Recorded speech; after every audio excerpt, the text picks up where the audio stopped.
ध्येयं सदा परिभवाग्नमभीष्टदोहम् तीर्थास्पदं शिवविरिञ्चिनुतं शरण्यम् भीत्यार्तिहं प्रणतपालभवाधिभूतम् वन्दे महापुरुषते चरणारविन्दम्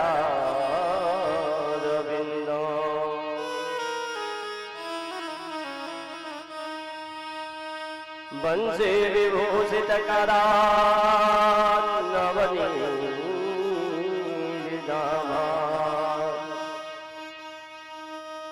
पीताम्बरादरुणबिम्बफलाधरोष्ठा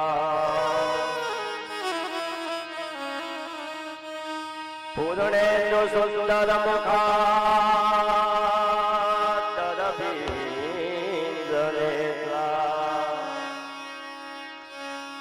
कृष्णात् परं किमपि तत्त्वमहं न जाने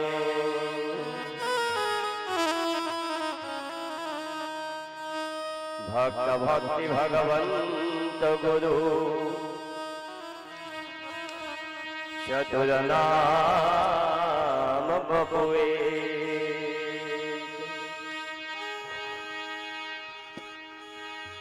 इनके पग बंधन किए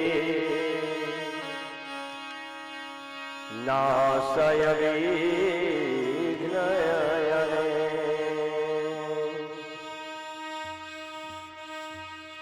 माता मेरे राधिका पिता मेरो घनश्याम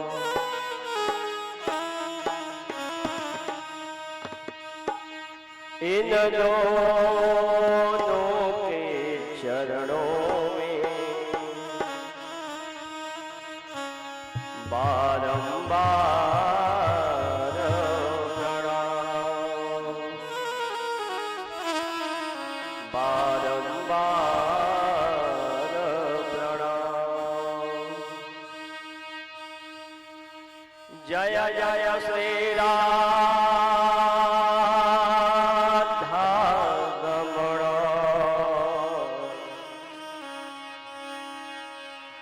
जय जय यवला किशोर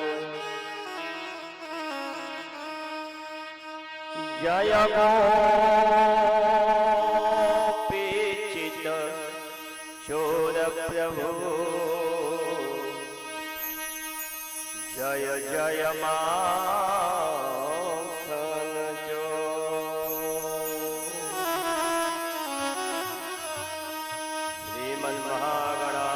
श्रीमन्महागणाधिपतये नमः। लक्ष्मी नारायणाभ्यां नमः। उमा महेश्वराभ्यां नमः। वाणी हिरण्यगर्भाभ्यां नमः। शची पुरंदराभ्यां नमः।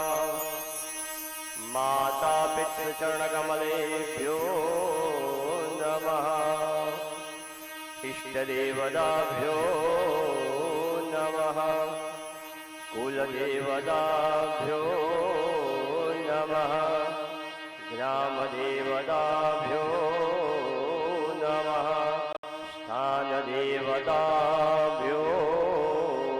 नमः।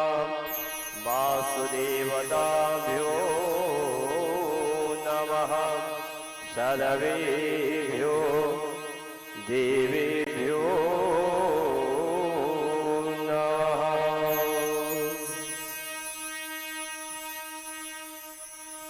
परम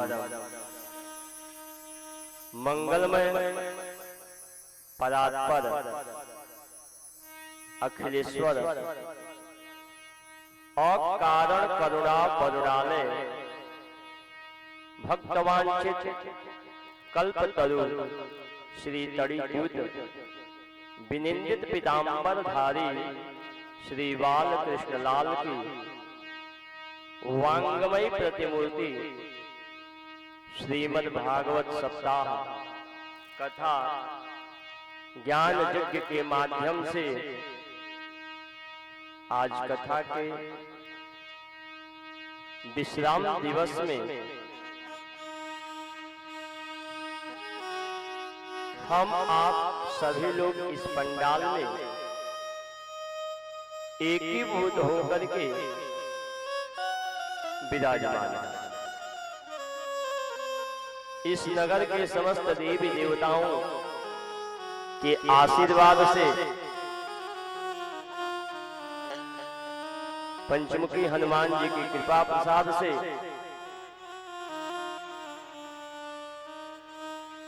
अपने माता पिता गुरु आचार्य एवं समस्त श्रेष्ठ जनों के आशीर्वाद से यह कथा कहने का जो सुअवसर प्राप्त हुआ है,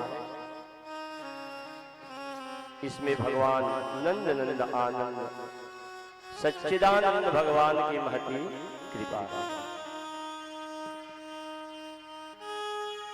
इस कृष्ण कथा में उपस्थित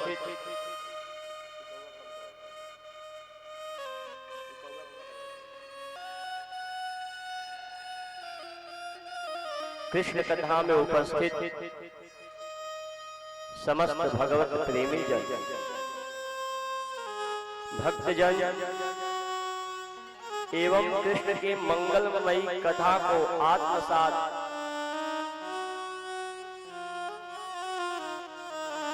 करने के लिए यहाँ उपस्थित सीता सावित्री अनुसुईया के चरितार्थ को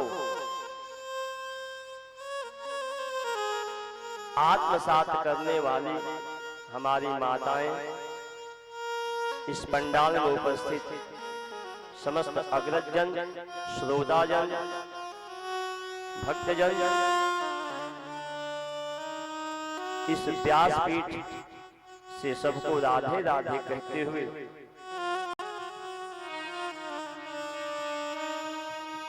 तन मन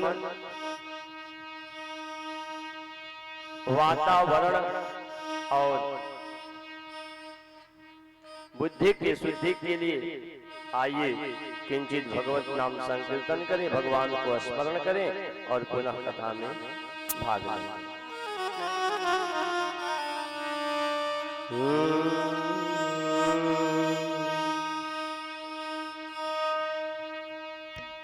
कोई कहे गोविंदा, कोई गोपाला, कोई कहे गोविंदा, कोई गोपाला, मैं तो कहूँ सांवरिया बांसुरिया वाला, मैं तो कहूँ सांवरिया बांसुरिया वाला, मैं तो कहूँ सांवरिया बांसुरिया वाला, मैं तो कहूँ सांवरिया बांसुरिया वाला, गोविंदा गोपाला, गोविंदा गोपाला, गोविंदा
तुझको पुकारा है ग्वाल, ग्वालों ने तुझको पुकारा है ग्वाल, ग्वालों ने तुझको पुकारा है ग्वाल, ग्वालों ने तुझको पुकारा है ग्वाल। मैं तो कहूँ सांवरिया बांसुरिया वाला, मैं तो कहूँ सांवरिया बांसुरिया वाला, गोविंदा गोपाला, गोविंदा गोपाला, गोविंदा गोपाला,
भैया तो कहती है तुमको कन्हैया,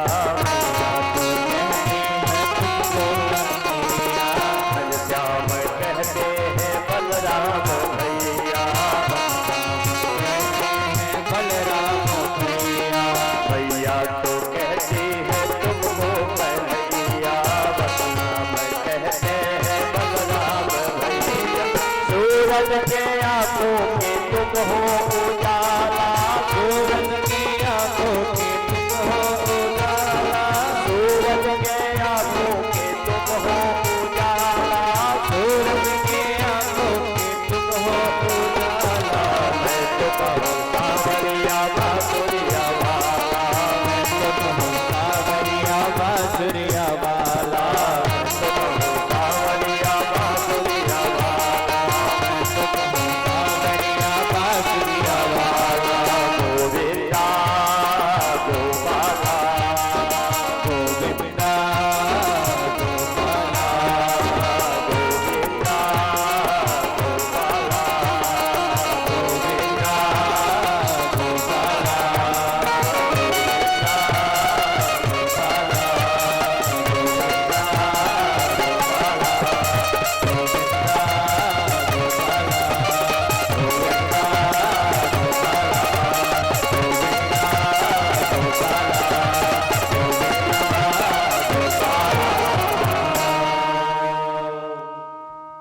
बोली भागवत भगवान की जय। पूज्य गुरुदेव जी महाराज की जय। वेद पुरुष भगवान की जय। कल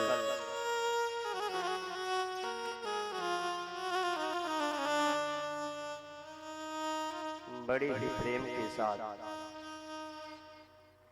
हम लोगों ने कथा श्रवण करते हुए और रुक्मिणी विवाह का दर्शन भी किया।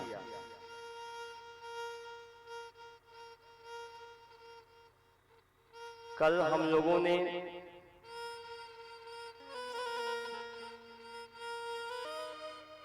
कथा का रसपान करते हुए और झांकी का दर्शन करते हुए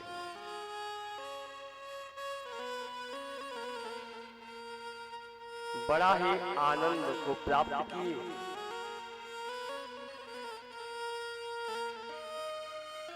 आज कथा का विश्राम दिवस है।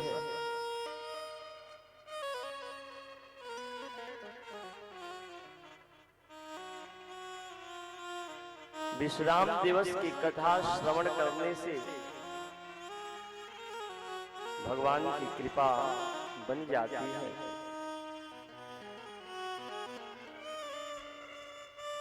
महाराज जब भगवान विष्णु स्वरूप श्री कृष्ण चंद्र जी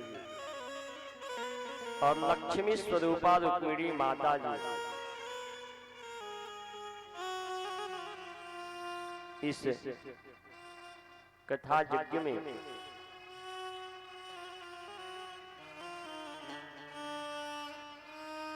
जब कथा को श्रवण कर और झांकी का दर्शन किए, मानो साक्षात हमारे प्रभु श्री कृष्ण जी यहाँ विराजमान हैं।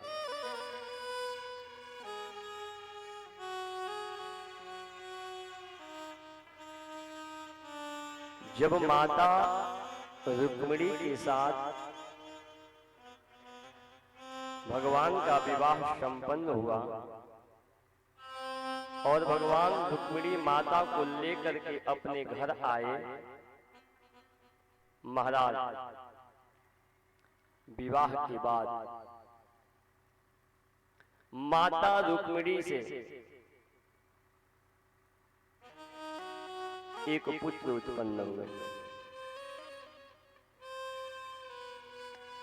अभी वह बालक प्रसूत गृह में ही थे। उसी समय जो है एक संबरासुर नाम का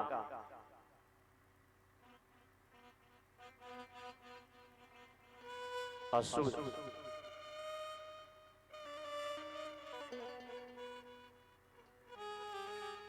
आया और महाराज प्रसूत गृह से ही भगवान के पुत्र को चुरा करके और लेकर के चला गया। जब प्रसूत गृह से ही चुरा करके ले गया महाराज और ले जाकर के समुद्र में फेंक दिया। समुद्र में जब उन्होंने फेंका, उस बालक को एक बड़ी मछली ने निगल गया। महाराज संयोग ऐसा बना कि वह मछली जो है मछुआरों के जाल में फंस गई। और जब मछुआरों के जाल में वह मछली फंसी, मछुआरों ने देखा कि यह बड़ी मछली जो है फंस गई है, तो भय के मारे कि कहीं संबरासुर महाराज यदि जान जाएंगे कि बड़ी मछली जाल में फंसी थी और हमें मछुआरों ने नहीं दिया तो दंड देंगे। ऐसा मन में विचार करके मछुआरे जो हैं उस मछली को ले जाकर के संबरासुर के यहाँ दे दी कि महाराज आज समुद्र से बड़ी मछली प्राप्त हुई है, इसलिए आपके दरबार में हम लोग दे रहे हैं।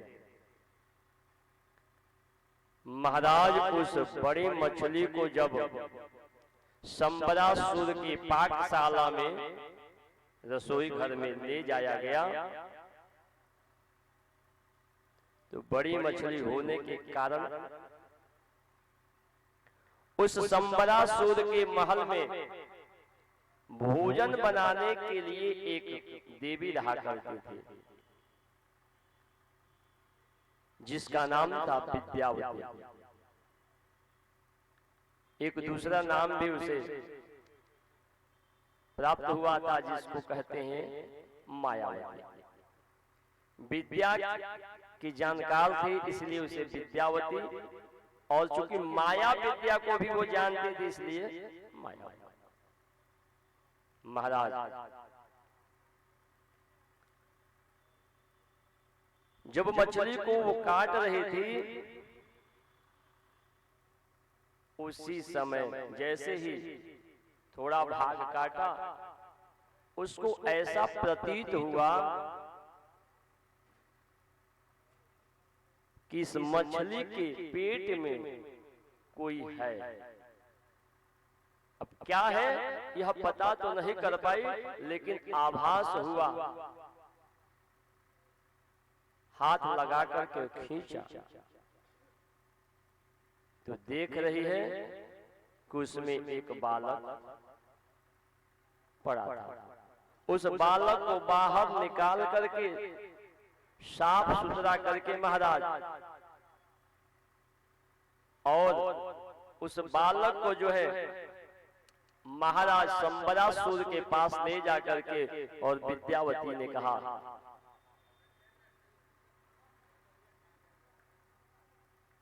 कि महाराज आज जो भोजन बनाने के लिए मछली आई थी, उस मछली के पेट से एक नवजात शिशु प्राप्त हुआ है।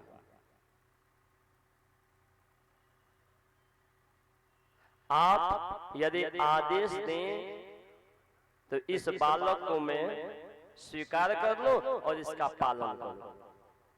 संबरासुर ने कहा कि अगर तुम्हारी इच्छा है इस बालक को रखने के लिए तो तुम रखो। महाराज संबरासुर के आदेश देने के बाद उस बालक को लेकर के और अपने पुत्र के जैसे व्यवहार करने लगी, पालने लगी। धीरे धीरे वह बालक बढ़ने लगा। जब वो धीरे धीरे बालक बढ़ने लगा महाराज,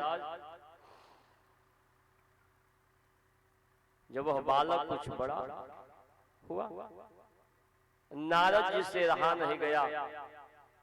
नारद जी चले आए।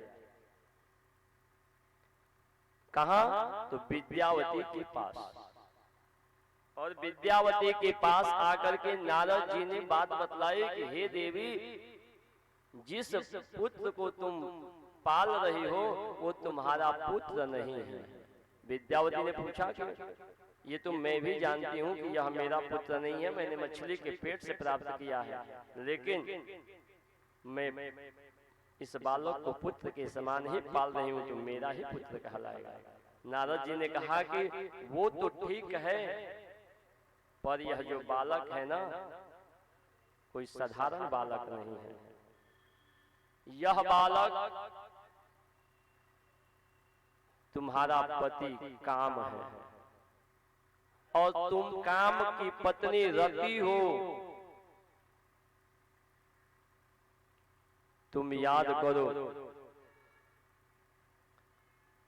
जब भगवान भोलेनाथ की तपस्या को भंग करने के लिए तुम्हारे पति काम पहुंचे थे, और तपस्या में बाधा पहुंचाने के लिए जब बाणों को चलाए, पुष्प रूपी बाण, और जब भगवान ने अपना तीसरा नेत्र खोला तो तुम्हारे पति जल करके भस्म हो गए।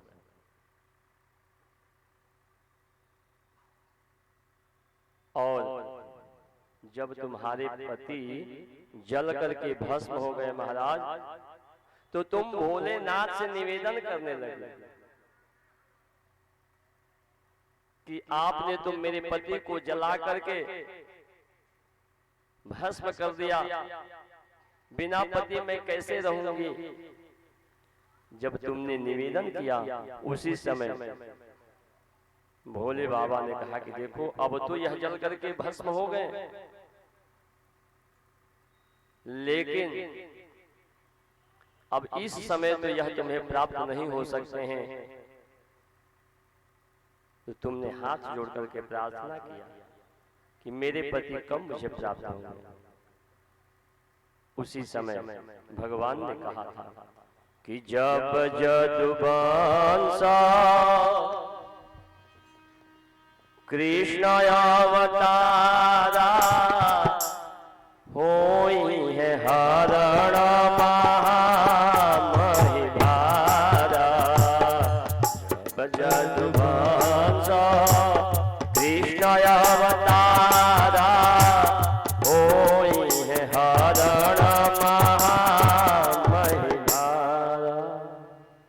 महाराज जब यदुवंश कृष्ण अवतारा होई हरण महामही भारा। जब यदु के कुल में भगवान कृष्ण अवतरित होंगे उसी समय में तुम्हारा पति काम तुम्हें पुनः प्राप्त होगा उन्हीं के घर। क्यों कि कृष्ण तनया हो ही है पति तोरा बचन अन्यथा हो ही न मोरा। महाराज कृष्ण के ही तन से तुम्हारे पति आएंगे, यह मैं वचन देता हूं, यह अन्यथा हो ही नहीं सकता। इसीलिए हे देवी यह बालक साक्षात कामदेव है। महाराज जैसे विद्यावती ने इन वाक्यों को श्रवण किया उसी क्षण अपने पति का स्वरूप आंखों के सामने भर करके और उस बालक में ही अपने पति का दर्शन करने लगे। जब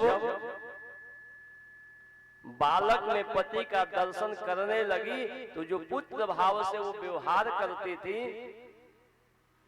वो अब छूट गया, अब पति भाव समाहित हो गया। जब हमारे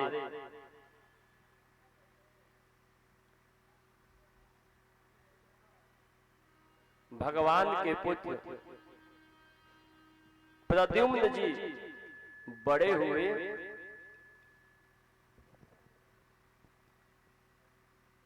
उनके मन में यह विचार आया कि आजकल हमारी यह माता मेरे साथ पहले जैसा व्यवहार नहीं कर रही है। बात क्या है, क्या कारण है? उन्होंने पूछा कि आजकल आपका जो व्यवहार है ना कुछ बदला बदला सा दिखाई पड़ रहा है, कारण क्या है? तो तुरंत जो है विद्यावती ने कहा कि देखिए नारद जी ने जो बातें हमसे बतलाई वह बात मैं आपसे कह रही हूं। आप मेरे पुत्र नहीं हैं, आप तो भगवान कृष्ण के पुत्र हैं और आपको इस महल में रहने वाला राजा संबरासुर ने चुरा लिया था और चुरा करके आपको समुद्र में फेंका और समुद्र में एक मछली निकल गई और मछली संजोग बस यहाँ आ गई और मछली के पेट से आप मुझे प्राप्त हुआ। लेकिन नारद जी ने यह भी बात बतलाई कि आप कोई सामान्य नहीं, अपितु आप मेरे पति कामदेव, मैं आपकी पत्नी रति हूं, इसीलिए मैं आपको पति समझ करके और पति भाव से आपके सम्मुख आ रही हूं। जब प्रद्युम्न जी ने यह बात सुनी महाराज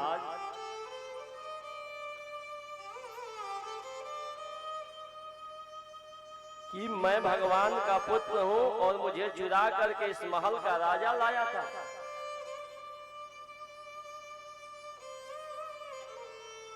इस महल में रहने वाले राजा के हृदय में तनिक भी यह भाव नहीं आया कि किसी छोटे से नन्हे से बालक को नहीं चुराया जाता और भी चुरा करके मुझे समुद्र में फेंक दिया। मैं इस बात से बहुत क्रोधित हो रहा हूं, अब मैं उसे मार डालूंगा। विद्यावती ने कहा अभी समय उचित नहीं है, क्योंकि संबरासुर के बल के आगे अभी आप टिक नहीं पाएंगे।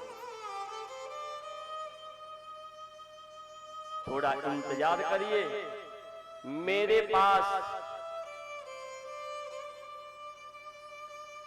माया विद्या है, मैं उस माया विद्या को आपको प्रदान कर देती हूँ, और जब आपके अंदर माया विद्या का ज्ञान हो जाएगा तो आप जो है जा करके और युद्ध करिएगा। महाराज माया विद्या को विद्यावती ने प्रदान किया, और जब विद्यावती ने माया विद्या को प्रदान कर दिया, विद्या के जानकार जब हो गए,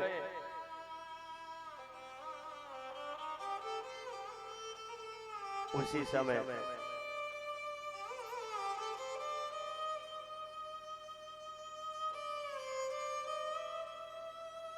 प्रद्युम्न जी शंबरासुर को मारने के लिए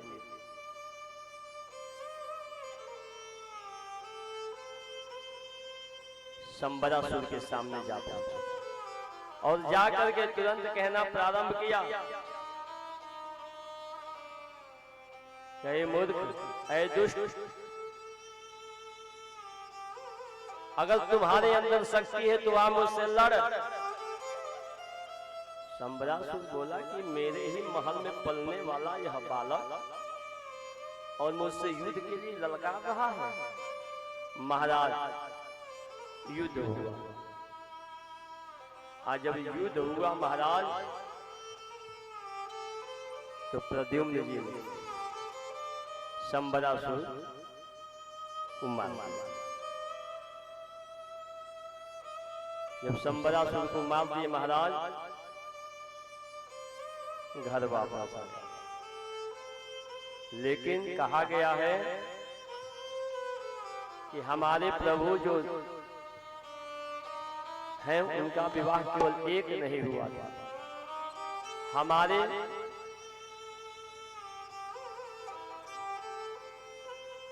कृष्ण जी का विवाह जो है 16,108 रानियों के साथ कहा गया, और हम लोगों ने अभी कल एक विवाह की कथा श्रवण की।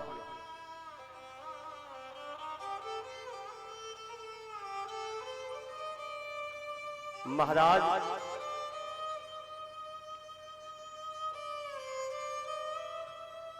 भगवान का दूसरा विवाह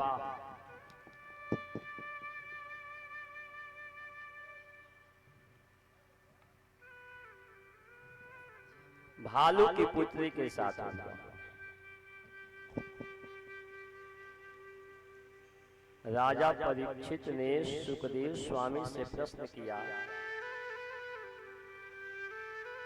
कि गुरुदेव, आखिरकार भगवान का दूसरा विवाह भालू की पुत्री के साथ कैसे हुआ? इस प्रसंग को आप हमें श्रवण कराएं।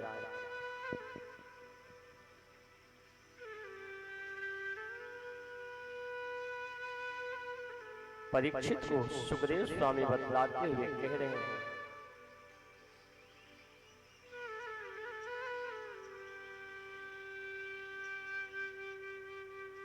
कि एक सतराजित नाम का व्यक्ति था।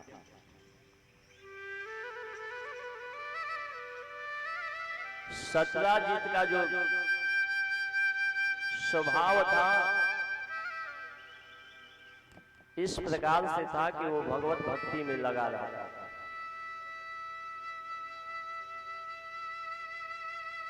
वह सतराजित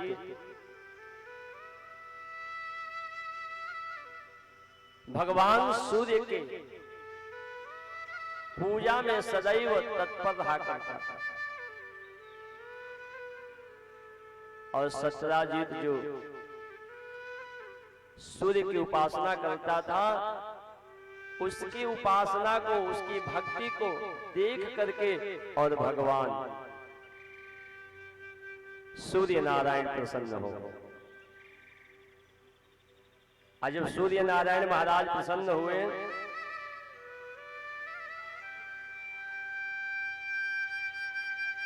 तो प्रसन्न होकर के सूर्य नारायण ने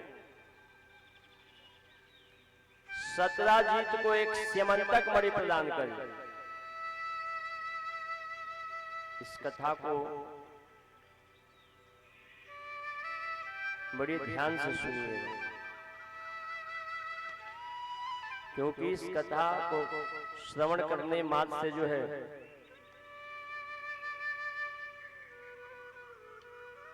मिथ्या कलंक नहीं लगता।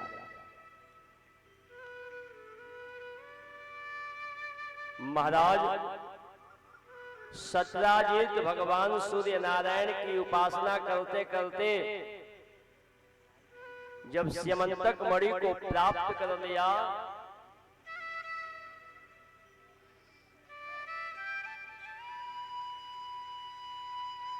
पूछा, हे प्रभु, यह मणि हमें आप क्यों दे रहे हैं? भगवान सूर्य नारायण ने कहा कि तुम्हारी तपस्या से मैं प्रसन्न होकर के तुम्हें दे रहा हूं। सत्यराजीत ने कहा कि इस मणि को लेकर के मैं क्या करूंगा? सत्यराजीत जब यह बात कहा, सूर्य नारायण ने कहा कि अभी तो तुमने केवल मणि को देखा है,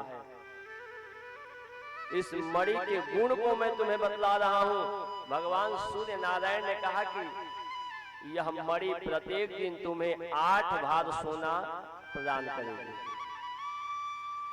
8 भार मतलब 8 भरी नहीं, 8 भार का मतलब होता है 2 कुंटल। 2 कुंटल प्रत्येक दिन सोना यह मणि तुम्हें देगी। जैसे ही सत्यराजीत ने सुना कि प्रत्येक दिन मुझे 8 बार सोना प्राप्त होगा, महाराज प्रसन्नचित्त उस मणि को धारण कर लिया। और मणि को धारण करने के बाद नगर में घूमा। उस मणि के अंदर इतनी तेज थी कि जो देखे सो पूछे, अरे सत्यराजीत, यह मणि तुम्हें कहां से प्राप्त हुई है? सबको बतलाने लगा। सत्यराजीत के मन में आया कि इन लोगों को बताने से क्या फायदा,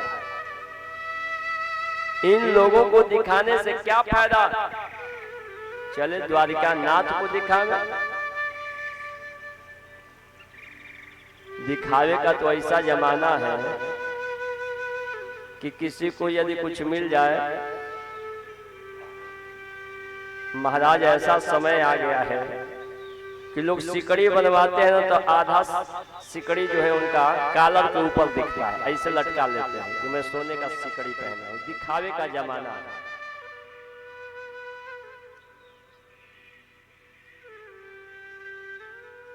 गुरुदेव हमारे कहते हैं कि अगर तुम्हारे अंदर वह गुण होगा,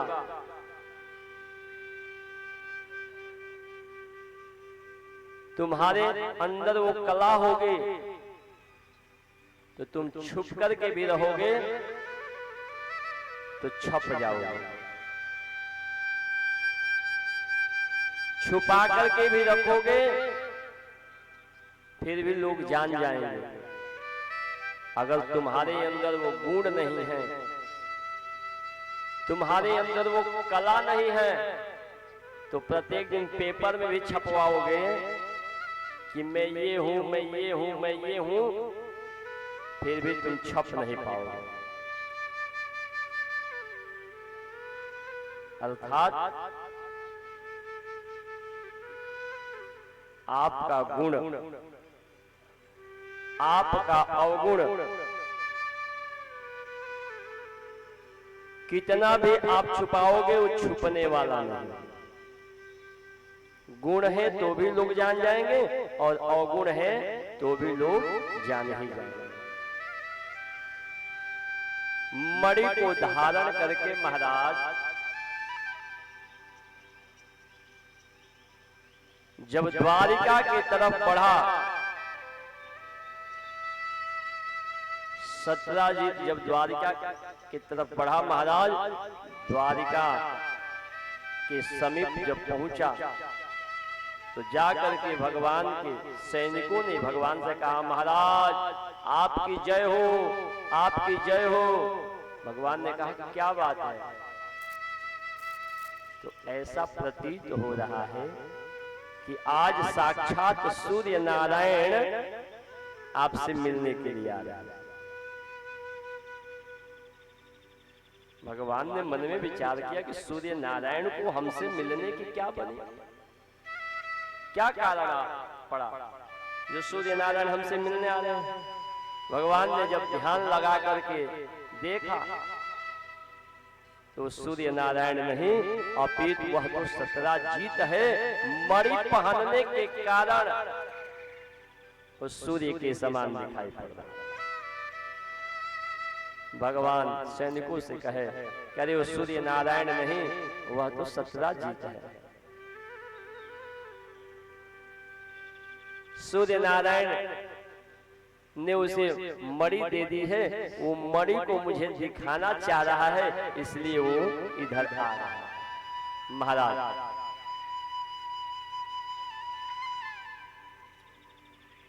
सत्राजीत जो है जब भगवान के पास पहुंचा, भगवान ने कहा कि कहो सत्राजीत कैसे आना है। सत्राजीत ने कहा कि महाराज देखिए, मैं सूर्य का परम भक्त हूं और मेरी भक्ति से प्रसन्न होकर के सूर्य नारायण ने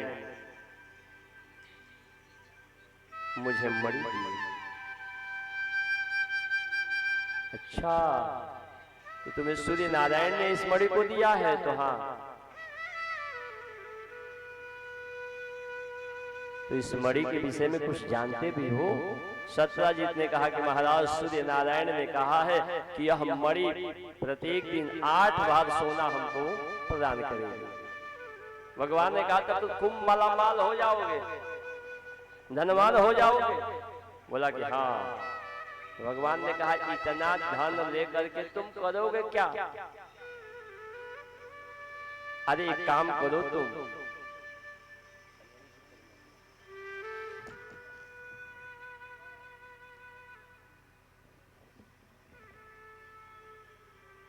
इस मणि को मेरे कोष में रखवा दो।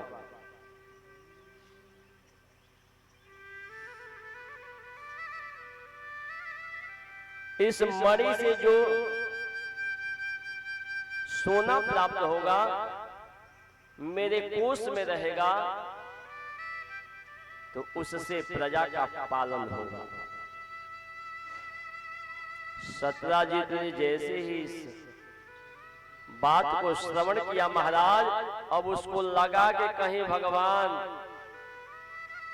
ले ही न ले, तुरंत वहां से निकल पड़ा महाराज। और भगवान रोकते रह गए, रुका नहीं और आ गया कहां? अपने घर। जब अपने घर आया तो अपनी पत्नी से यह बात उसने कहा।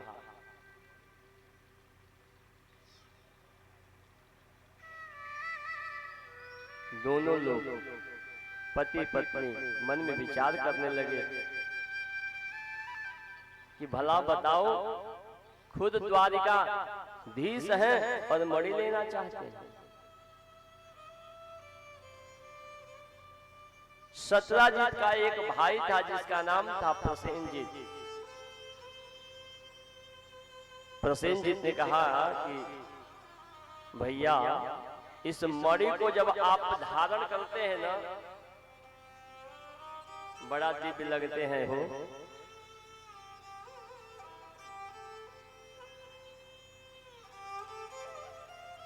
यदि आपका आदेश हो जाए तो इस मणि को मैं भी एक दिन धारण करके और नगर में थोड़ा घूम लेता।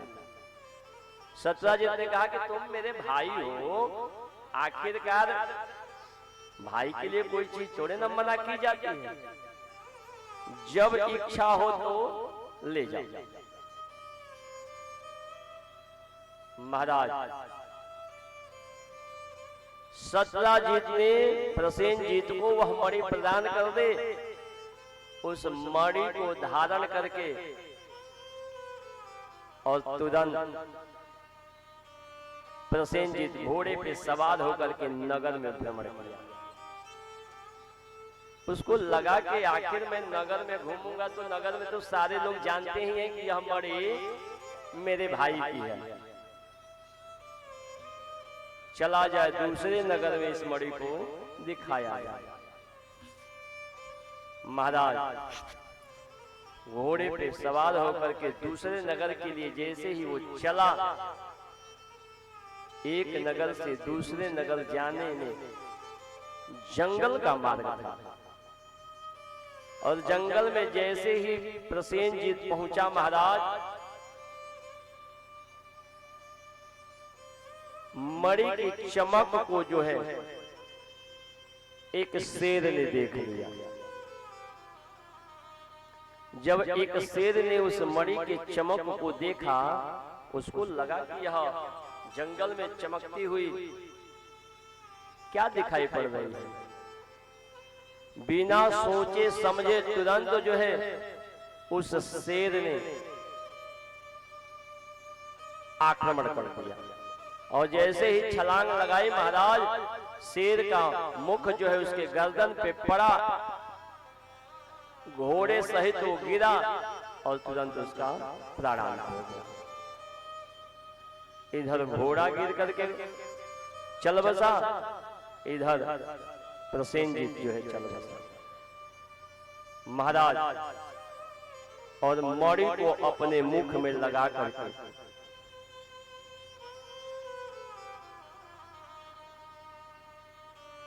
और चलना प्रारंभ किया। इधर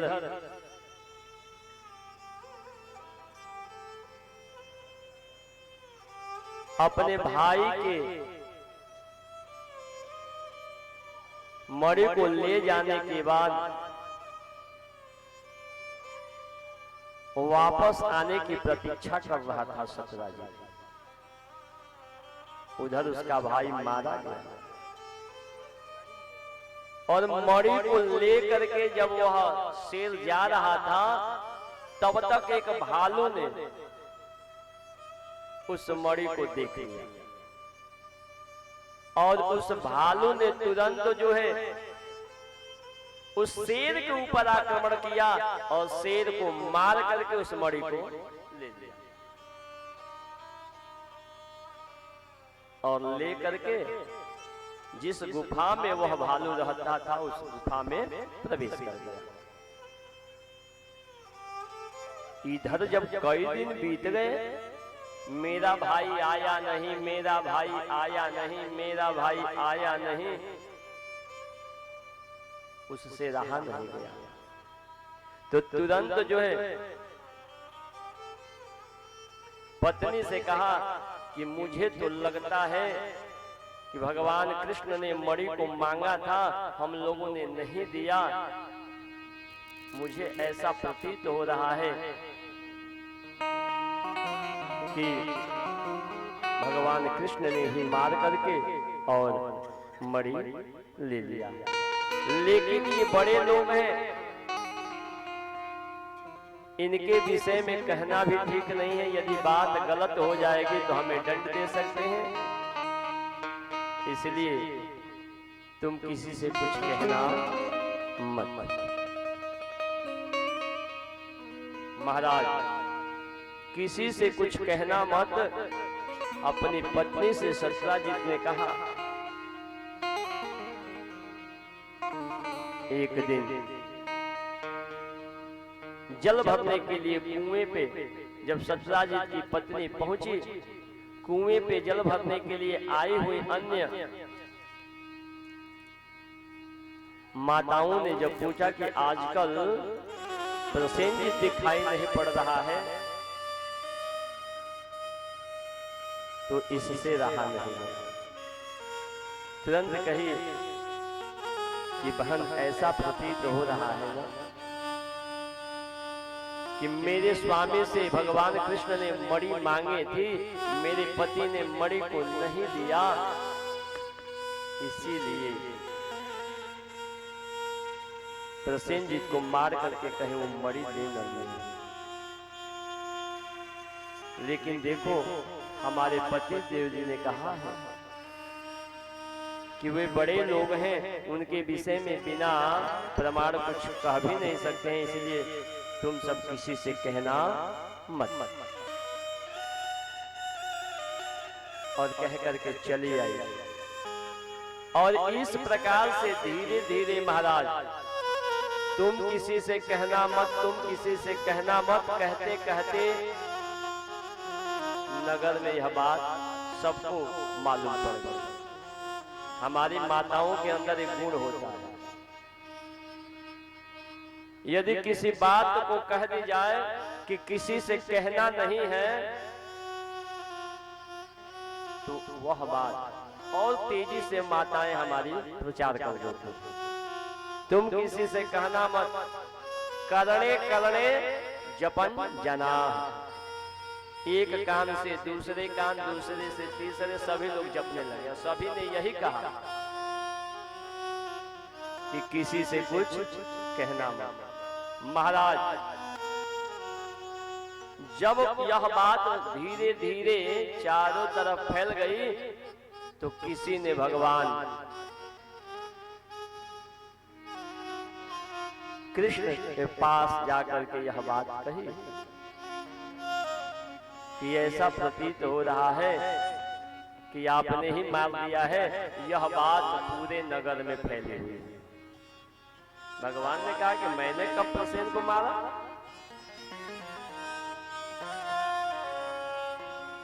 आखिर मेरे ऊपर यह कलंक लगा कैसे? तो भगवान ने गर्गाचार्य जी को बुलवाया कि महाराज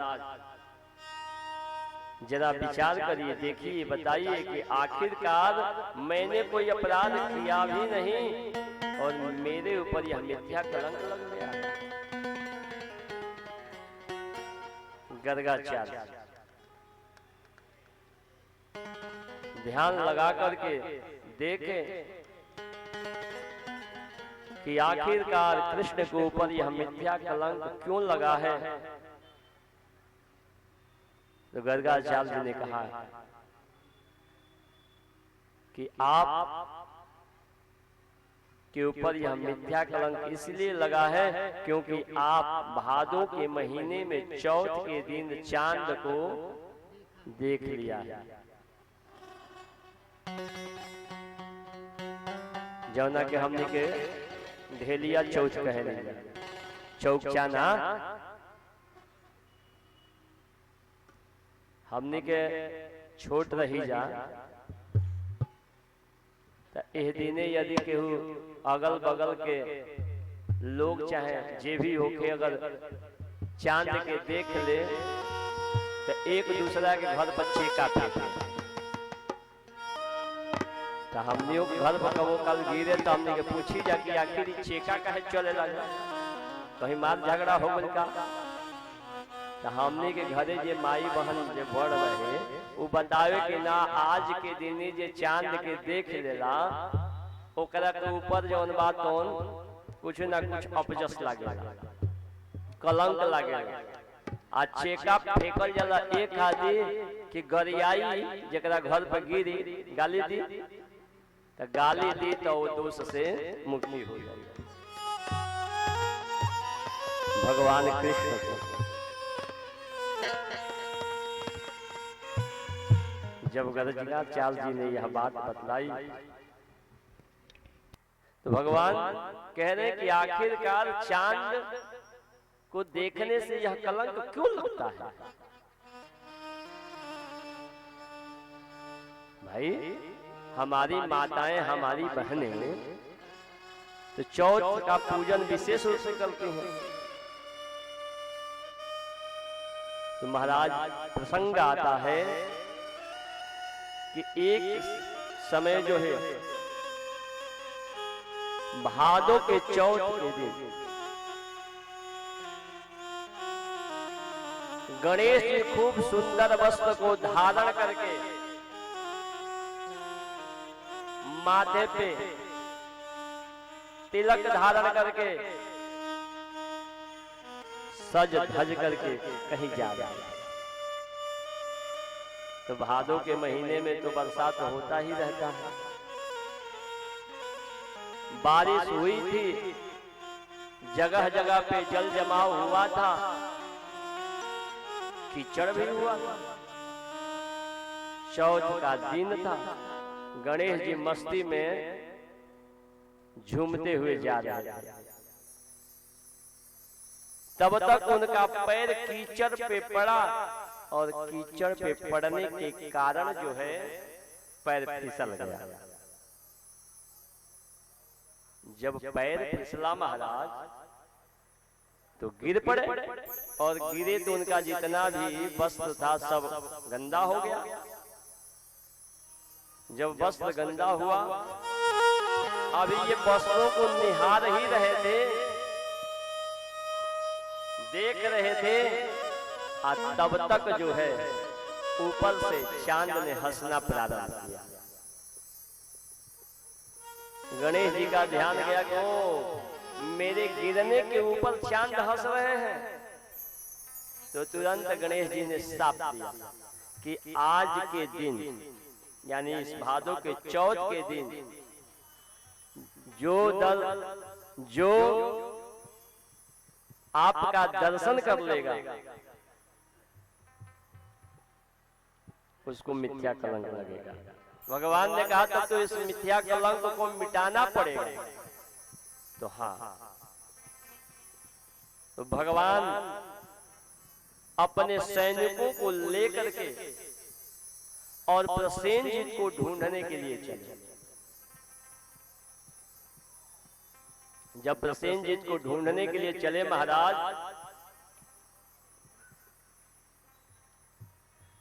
तो जब जंगल के मार्ग में भगवान पहुंचे तो देख रहे हैं कि एक शेर मरा पड़ा है।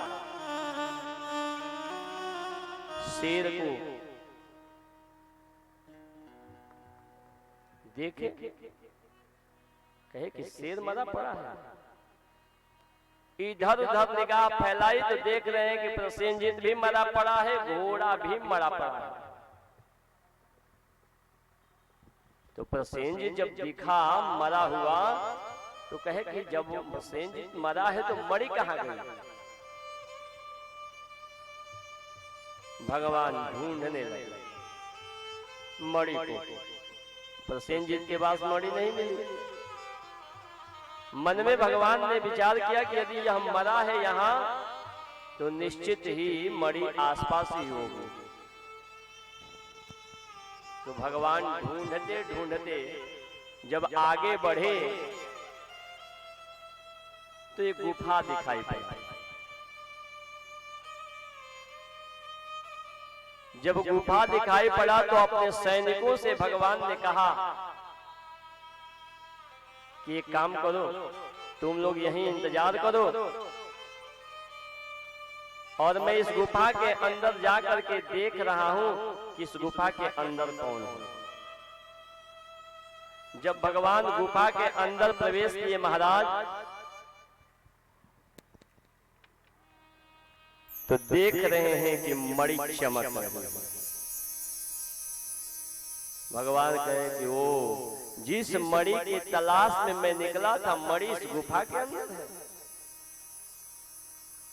तुरंत जो है भगवान मणि के पास गए। जब वहां गए तो उस मणि से जाम्बवान की पुत्री खेल रही थी। तो एक पराये पुरुष को अपने पास आया हुआ जान करके और तुरंत जोर से चिल्लाई, पिताजी बचाइए। जब पिताजी बचाइए आवाज लगाई तो जाम्बवान आया। जब आया तो देखा कि मेरी पुत्री के पास एक पुरुष खड़ा है। बोला कि तुम कौन हो और इस गुफा के अंदर तुमने प्रवेश कैसे कर लिया? भगवान ने कहा कि मैं अपने मन से आया। क्यों आए हो? निकल जाओ। भगवान ने कहा जिस चीज को पाने के लिए मैं आया हूं, बिना लिए वापस जाने वाला नहीं। महाराज, जब भगवान कहे कि मैं जाने वाला नहीं हूं, जाम्बवान जो है युद्ध करने लगा। युद्ध जब प्रारंभ हुआ, युद्ध प्रारंभ होते होते जब 14 दिन बीत गया और लगातार युद्ध होता रहा, 14वें दिन जो है उस गुफा के बाहर खड़े हुए सैनिकों को ऐसा लगा कि गुफा के अंदर कोई ऐसा हिंसक जानवर रहता है जो मेरे प्रभु को मार दिया होगा, नहीं तो अब तक तो भगवान बाहर आ गए होते। चलो भाग चला जाए, नहीं तो कहीं बाहर निकलेगा तो हमें भी मार देगा। इधर आकर के और सैनिकों ने माता से निवेदन किया कि ऐसा प्रतीत हो रहा है कि भगवान जंगल में गुफा के अंदर प्रवेश किए थे और भगवान अब तक वापस नहीं आए। लगता है कि किसी हिंसक जानवर ने भगवान को मार दिया है। महाराज, जैसे ही माता ने इस बात को सुना, उसी क्षण जो है तुरंत माता के मंदिर में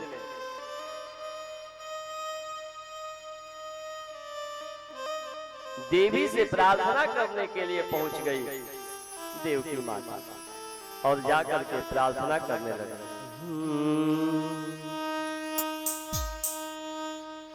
तेरी कीर्ति अपरंपार,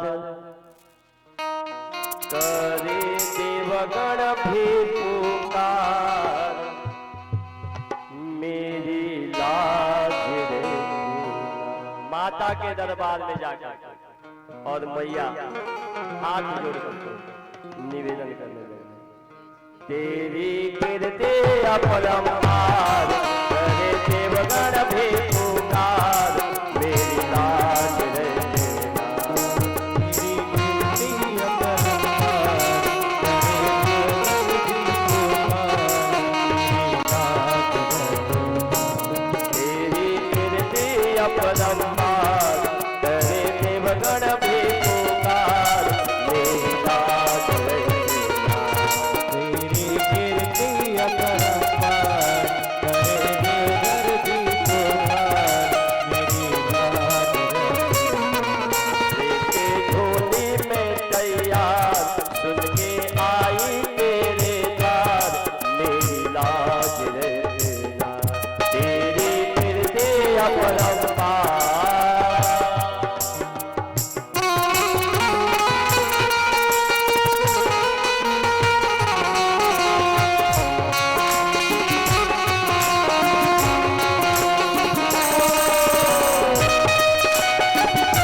दरबार में बैठ करके और अपने पुत्र को सही सलामत वापस आने के लिए देवी से प्रार्थना करते हैं और कह रही है कि हे मां, जब कभी भी नवरात्रि का समय आता है तो सारे जग के लोग खुशी से अपने घरों में कलश रख करके और तुम्हारी आराधना करते हैं। इतना ही नहीं, तुम समस्त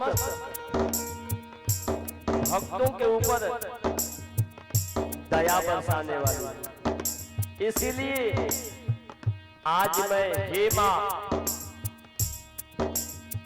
रो रो करके और आपके शरण में बैठी हूँ,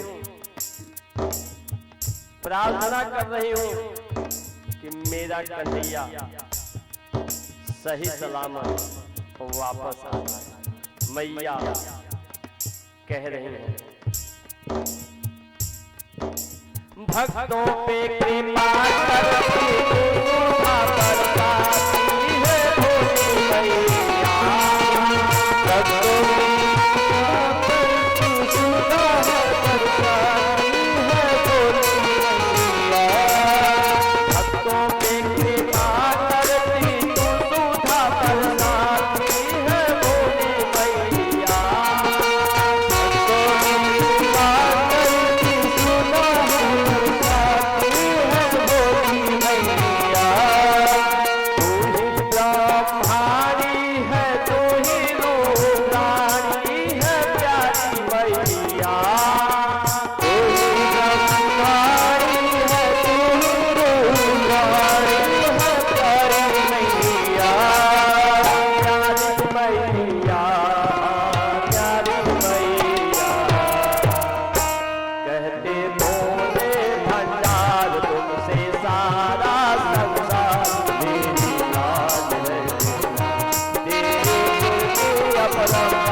जगदम्बा के शरण में बैठ करके और कह रही है कि हे मां, तुम सदैव भक्तों के ऊपर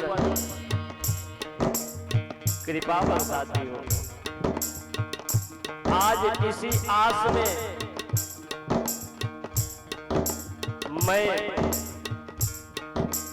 तुम्हारे शरण में हूं कि मेरे ऊपर भी कृपा दृष्टि प्रदान करो। मैया के दरबार में बैठ करके देवकी माता प्रार्थना कर, भक्तों पे कृपा करती तू सुधा बरसाती है भोली मैया, भक्तों पे कृपा करती तू सुधा बरसाती है भोली मैया, तू ही ब्रह्माणी है तू ही रूपाणी है प्यारी मैया, तू ही ब्रह्माणी है तू ही रूपाणी है प्यारी मैया, प्यारी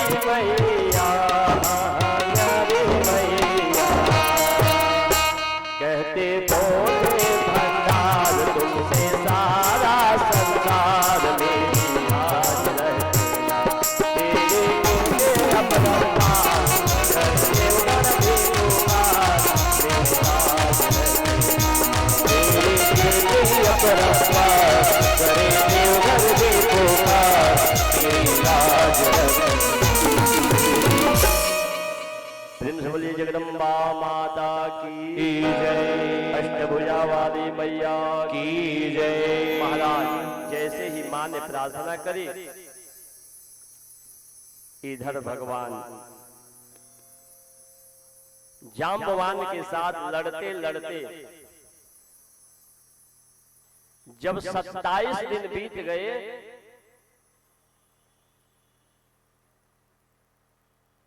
तो भगवान ने मन में विचार किया कि अब इनको जो है संतुष्टि मिल गई होगी।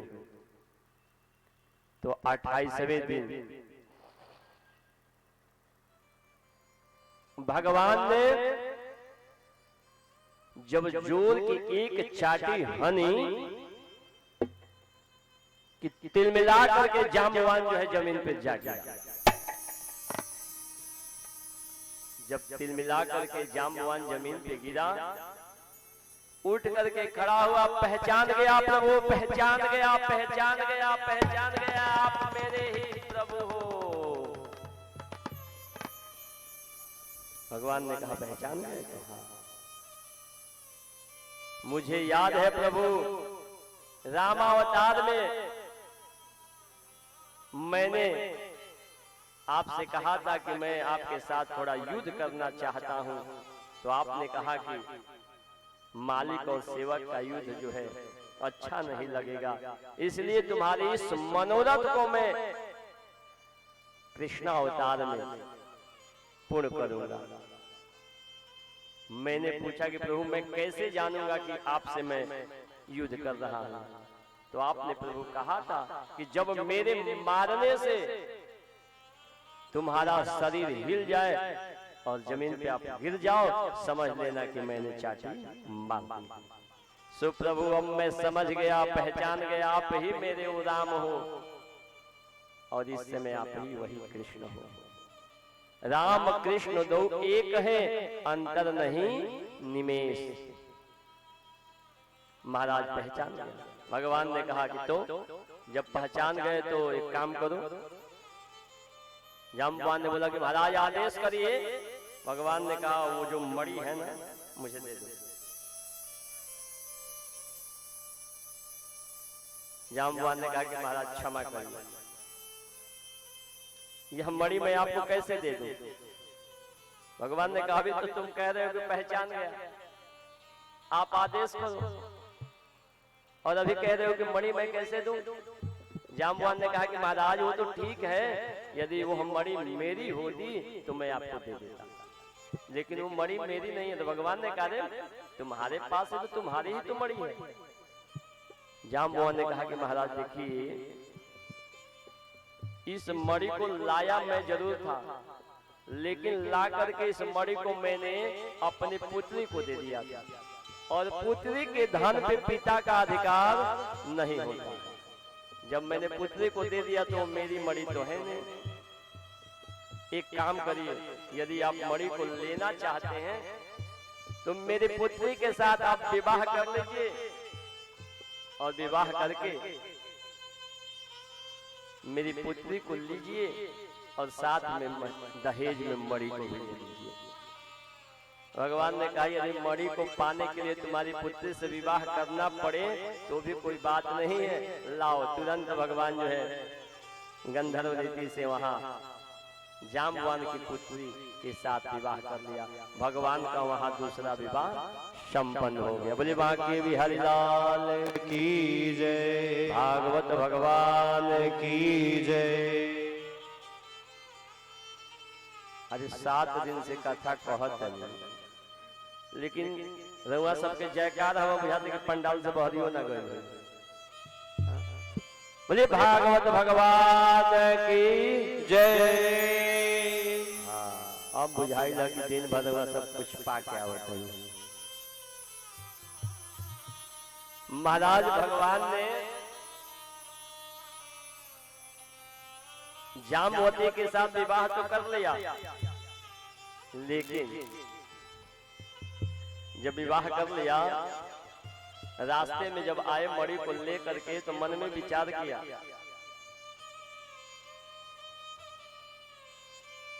कि मेरे महल में तो मेरी पत्नी रुक्मिणी जी रहती है जो बहुत सुंदर है, और भालू की पुत्री, इसको यदि मैं महल में ले जाऊं तो लोग उपहास उड़ाएंगे।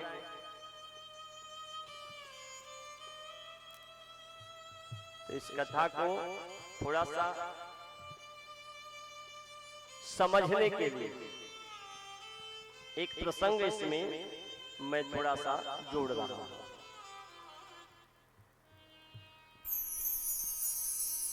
भगवान ने मन में ऐसा सोचा कि क्यों ना कुछ लीला किया जाए। सोई भगवान जाम्बवती से कहे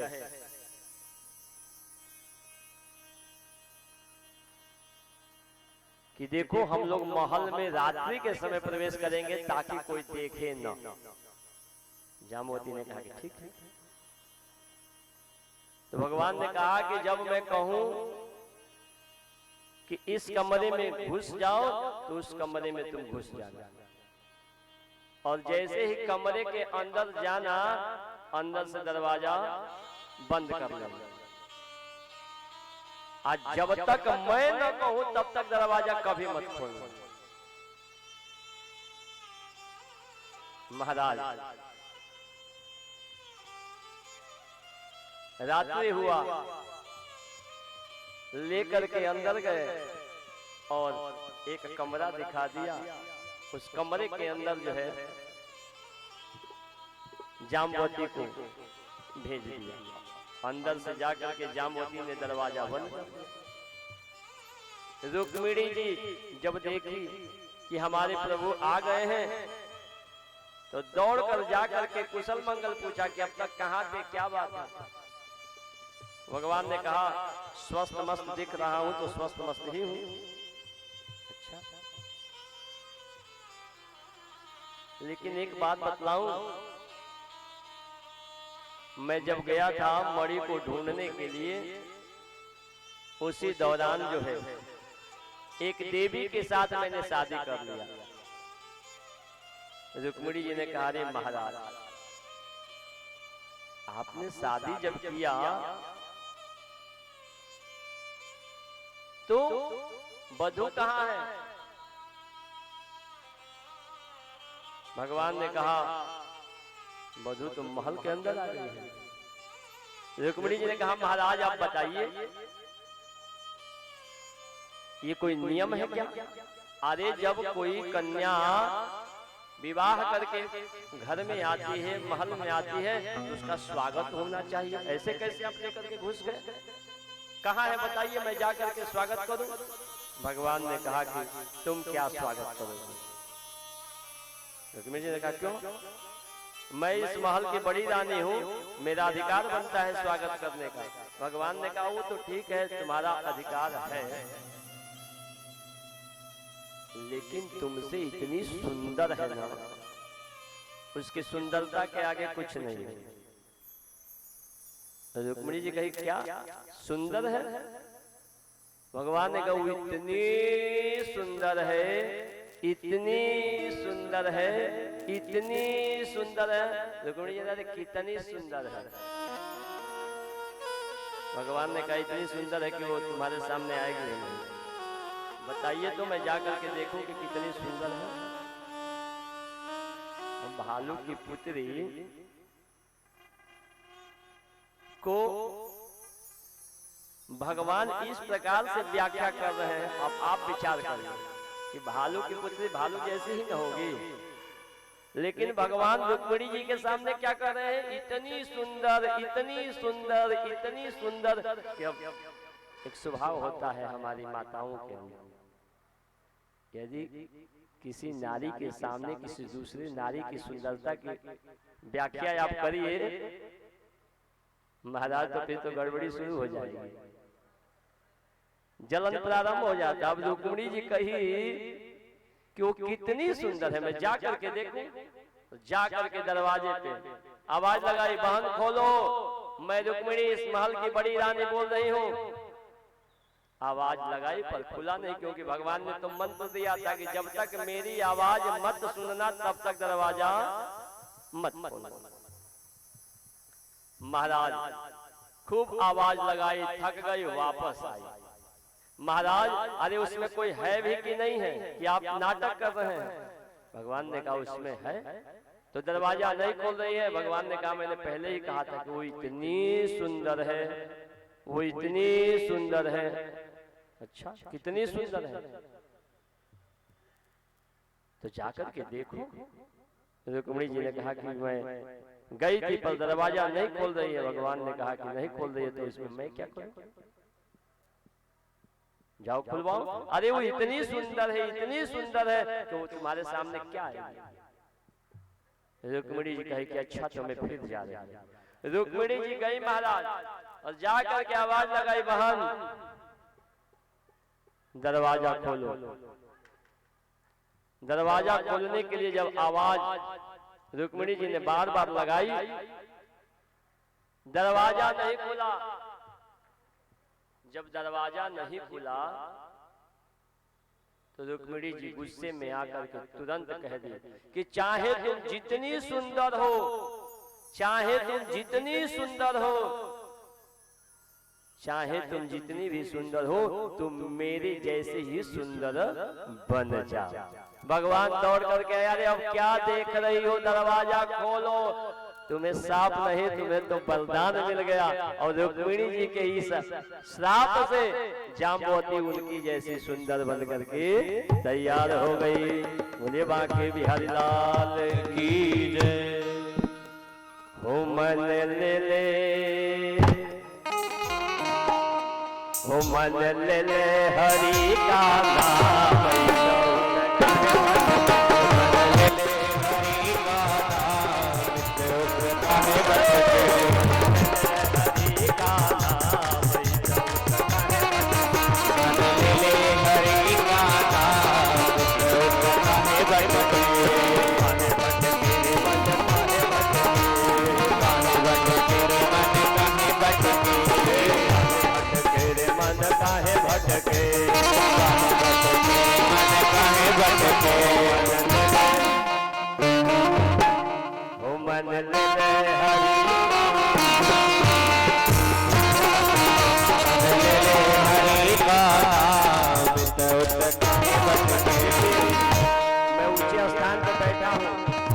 सबको देख रहा कि कौन ताली नहीं बजा रहा है।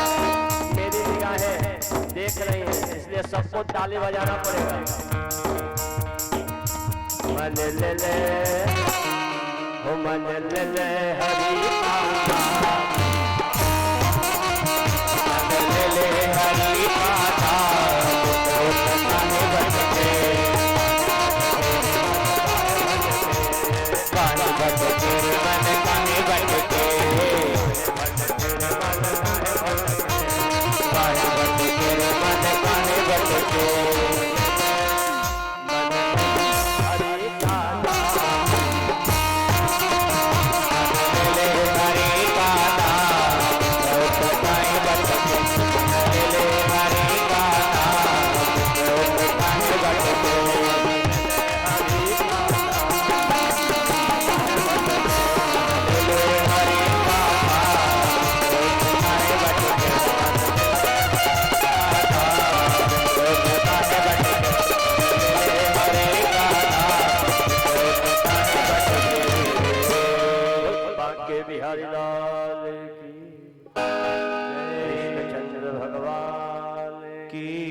भगवान मणि को ले जाकर के और सत्राजित को वापस किया। सत्राजित ने कहा कि महाराज मुझे आप शर्मिंदा मत करिए, मैं पहले ही आपके ऊपर मिथ्या कलंक लगा करके बहुत लज्जित हुआ हूं। आप इस मणि को रखिए। भगवान ने कहा कि इस मणि को अब मैं रख नहीं सकता। जिस मणि के कारण मेरे ऊपर कलंक लगा, इस मणि को मैं रख नहीं सकता। सत्राजित ने कहा कि प्रभु एक कृपा और मेरे ऊपर करिए। नगर में सारे लोग मेरे ऊपर गलत आरोप लगा रहे हैं कि झूठ मूठ का भगवान के ऊपर इसने कलंक लगा दिया था। नगर में निकलना मेरा मुश्किल हो गया। एक काम करिए, आप मेरी पुत्री के साथ विवाह करके और संबंध स्थापित कर लीजिए। कम से कम आपके यहाँ संबंध हो जाएगा तो मैं समाज में प्रेम पूर्वक रह पाऊंगा। भगवान ने कहा कि वो तो ठीक है, लेकिन मणि को तुमको रखना पड़ेगा और इस मणि से निकलने वाला जो सोना है वो तुम मेरे यहाँ भिजवाते रहना। मणि तुम्हारे पास ही रहेगी। महाराज मणि दिए और उसकी पुत्री के साथ, जिसका नाम था सत्यभामा, भगवान ने विवाह कर दिया। भगवान का तीसरा विवाह सत्यभामा जी के साथ हो गया। इधर अक्रूर जी के मन में यह भाव आया कि भगवान तो सत्यजीत की पुत्री से विवाह कर लिए, तो तुरंत पहुंच गए कहां? सत्यधनवा के पास। और सत्यधनवा के पास जाकर के और अक्रूर जी ने कहा कि देखो सत्यजीत जो है अपनी पुत्री का विवाह तुम्हारे साथ करना चाहता था, लेकिन भगवान ने क्या मंत्र मार दिया कि अपनी पुत्री का विवाह भगवान के साथ कर दिया। अब बताओ तुम्हारी इज्जत ही क्या रह गई?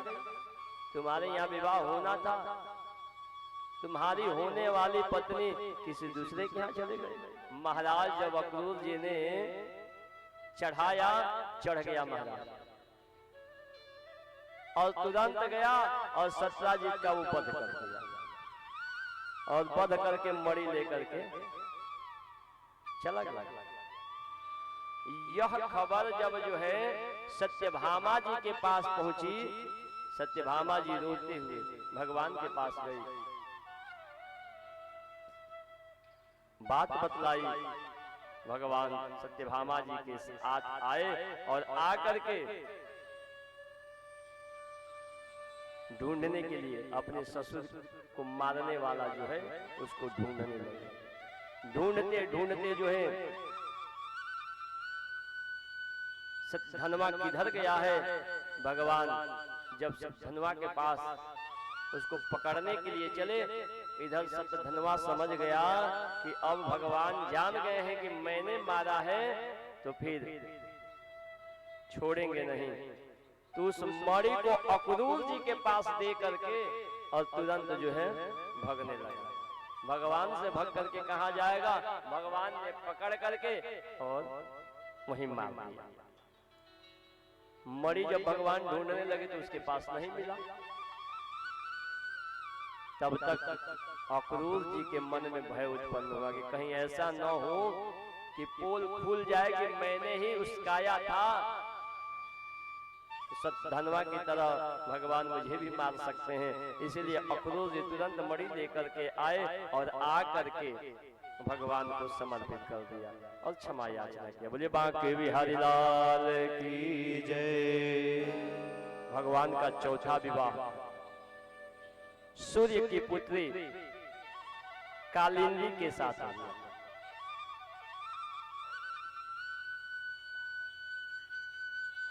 वह सूर्य की दुहिता पुत्री भगवान को अपना पति बनाने के लिए और जमुना जी के तट पे बैठ करके और तपस्या कर रहे थे। इधर भगवान जो है अर्जुन के साथ जा रहे थे, रथ को रोका। अर्जुन घूमते घूमते जो है जमुना जी के तट के समीप जब गए तो देखे कि एक कन्या जो है यहाँ तट पे बैठी हुई है। जाकर के अर्जुन ने पूछा, देवी तुम कौन हो और यहाँ क्यों बैठी हो? तब कालिंदी ने कहा कि मैं सूर्य की पुत्री हूँ और कृष्ण को पति बनाना चाहती हूँ, इसलिए मैं तपस्या कर रहा हूँ। अर्जुन मन ही मन मुस्कुराए कि जिस कृष्ण को पाने के लिए हर तट पे बैठ करके तपस्या कर रही हैं, वो तो कृष्ण बगल में ही आ बैठे हैं। अर्जुन भगवान के पास पहुंचे और अर्जुन जाकर के भगवान से कहे कि प्रभु आपको पति बनाने के लिए सूर्य की पुत्री तपस्या कर रहे हैं। अरे प्रभु कृपा प्रदान करिए, जाइए और दर्शन दीजिए। भगवान कालिंदी के पास पहुंचे और कालिंदी ने जब भगवान को देखा, हाथ जोड़ करके निवेदन किया, तो तुरंत भगवान ने कालिंदी को अपना पत्नी स्वीकार कर लिया। बोले बांके बिहारी लाल की जय। महाराज पांचवा विवाह मित्र वृंदा के साथ हुआ। बिंद अनुबिंद दो भाई थे और उज्जैनी देश के राजा थे, और दोनों भाइयों ने अपने बहन के विवाह के लिए स्वयंवर लगवाया और उस स्वयंवर में एक से एक राजा आए। भगवान को पता चला कि स्वयंवर हो रहा है, तो भगवान उस स्वयंवर में जा पहुंचे और तुरंत जो है भगवान को देख करके घूमते घूमते आकर के और मित्र वृंदा ने उस स्वयंवर में भगवान को स्वीकार किया, पुष्पहार पहना करके और पति अपना लिया। भगवान ने वहां पांचवा विवाह संपन्न कर दिया। भगवान का छठा विवाह नग्न जीती के साथ हुआ। नग्नजीत राजा थे, उनकी पुत्री थी नग्नजीती। नग्नजीत के यहाँ 7 बैल थे, एक से एक शक्तिशाली, और राजा नग्नजीत ने मन में विचार कर लिया था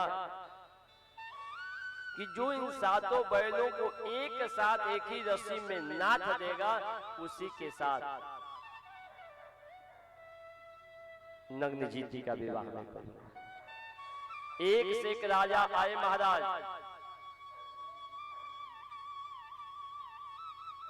पर कोई इस कार्य को कर न सका।